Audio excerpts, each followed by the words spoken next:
Ya, jadi pada soal kali ini ditanyakan dari fase pembelahan sel, manakah yang paling banyak membutuhkan energi? Jadi langsung saja kita masuk ke pembahasannya. Untuk menjawab soal ini kita perlu mengetahui tahap-tahapan dari pembelahan, khususnya pembelahan mitosis. Jadi pada pembelahan mitosis ini terdiri dari 5 tahap, yaitu yang pertama tahap profase. Pada tahap profase ini, benang-benang kromatin yang ada pada inti sel akan memadat dan memendek menjadi gulungan benang kromatin yang disebut sebagai kromatid. Kemudian kromatid ini nantinya secara berpasangan akan membentuk kromosom yang terikat pada sentrosomnya atau kepala kromosom. Nah, selanjutnya yang terjadi adalah membran inti serta nukleolus dari inti ini dari sel akan menghilang. Nah, kemudian tahap ini akan diakhiri dengan terbentuknya benang-benang spindle. Nah, kemudian kita masuk ke tahap selanjutnya yaitu tahap metafase.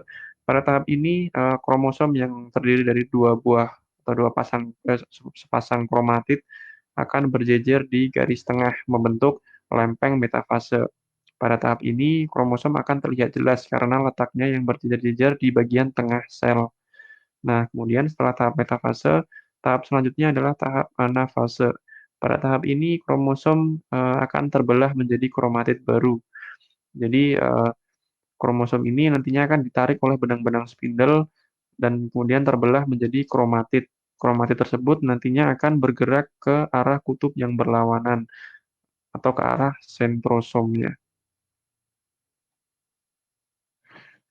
Nah, kemudian tahap yang keempat yaitu tahap telofase. Pada tahap ini, membran inti dan juga nukleolus atau anak inti yang tadinya menghilang pada saat profase akan mulai terbentuk lagi. Nah, pada saat ini juga membran sel akan terbagi atau mengalami penyempitan di bagian tengah untuk proses pembelahan. Nah, pada tahap telofase ini benang-benang spindle yang terbentuk pada saat profase tadi akan menghilang.